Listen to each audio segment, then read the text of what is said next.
this activity, we're going to take a high-level look into building out a product strategy.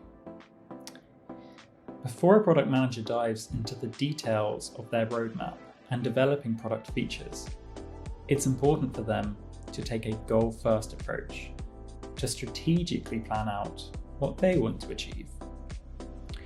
Product strategy is the process of defining what you want to achieve for your product and how you plan to get there. A good starting point for developing a product strategy is deciding what your North Star metric will be. Your North Star metric, or NSM for short, is the name given to the one metric that is the clearest indicator that a product is doing well. It is the one key metric that shines amongst others to guide your growth path.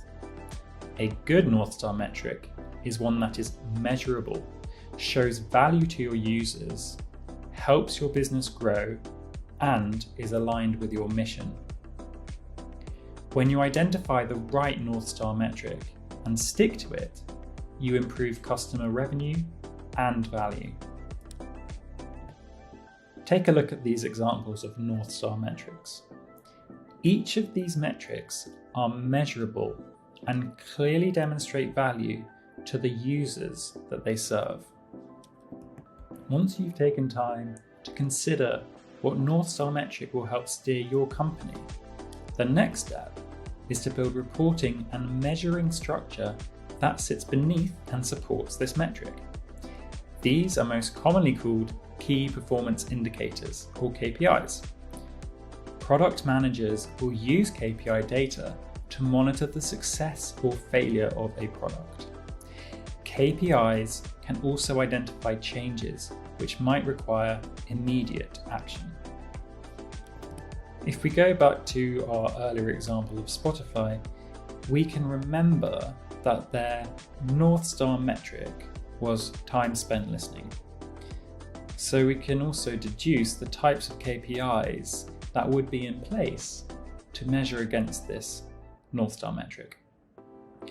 You can see on the screen that these might include average playing time per user, or the total playing time for all users per day, the total playing time for all users per song per day, and the average number of skips per user. When setting KPIs, it is important not to set vanity metrics. Vanity metrics are statistics that look spectacular on the surface, but don't necessarily translate to any meaningful business results. Examples include the number of social media followers or the number of views on a promotional video. While the data may seem superficially impressive, these metrics do not accurately reflect an organization's key drivers.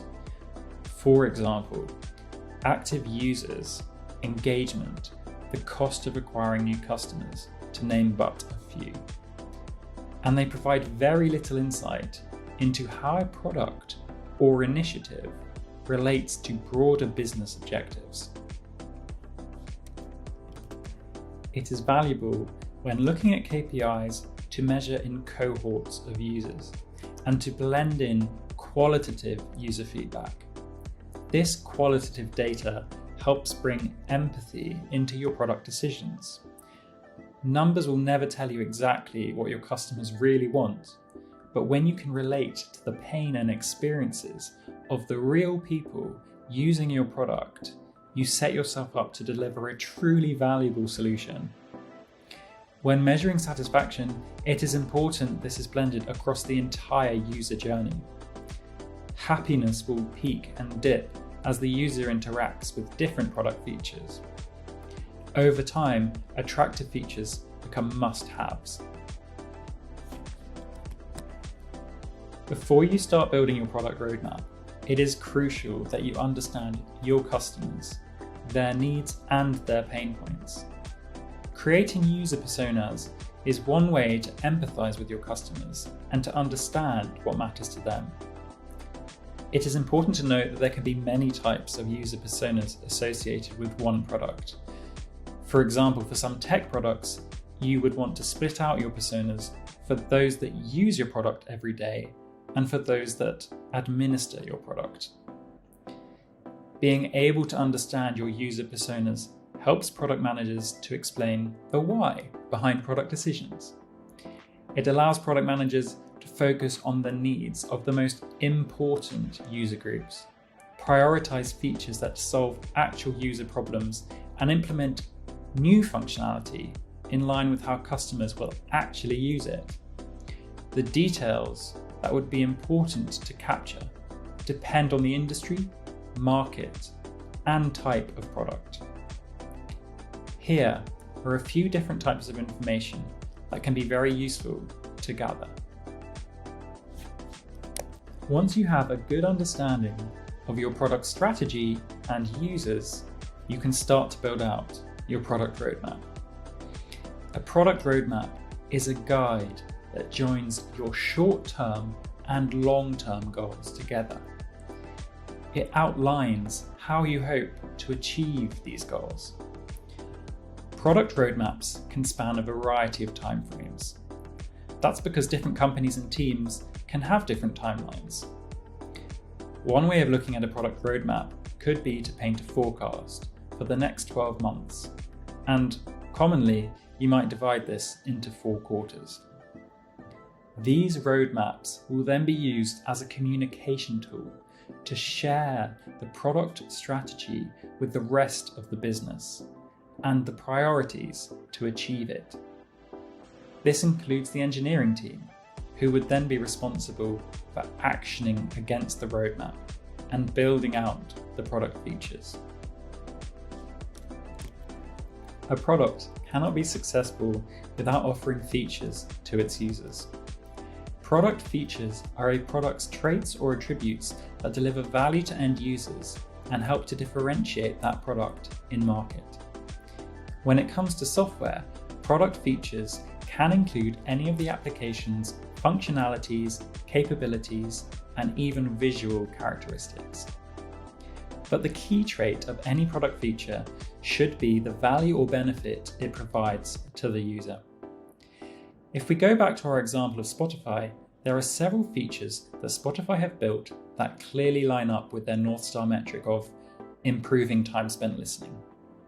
To drive engagement, Spotify came up with their Discover Weekly playlist, which is a personalized playlist updated every Monday. This cadence of high-value, personalized content drives repeat and, in some cases, habitual engagement. On a much smaller scale, Spotify also have an autoplay feature, so that when you finish an album or playlist, Spotify continues to play similar music that can be seamlessly saved for future listening. There are only so many features that can be developed over a given time, so product managers are responsible for deciding which features should be developed and in what order. We need to ruthlessly prioritize features before we run out of resources. There are lots of different prioritization techniques that a product manager might want to use, and we will provide resources for those at the end of this activity. But there are some fundamental factors to always bear in mind. For example, is the feature aligned to the overall mission or goal? Is there already a substitute? What level of effort is associated with building that feature? How scalable is it?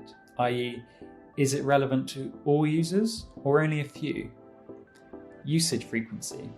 How often will this feature be used?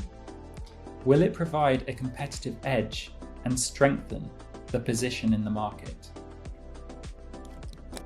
When creating your roadmap and prioritizing features, this should be done in an Agile framework. This means taking an adaptive approach to product planning and implementation so that you can quickly respond to feedback. At its core, Agile product management is a response to the widespread use of Agile software development methodologies, such as Scrum and Kanban. These methods emphasize evolutionary development, early delivery, and continuous improvement. Once a product feature is launched, product teams will continue to monitor their performance, gain customer feedback, test out new variants, and release new versions. This continuous and iterative process helps to de-risk the development cycle and help product teams build products that customers love.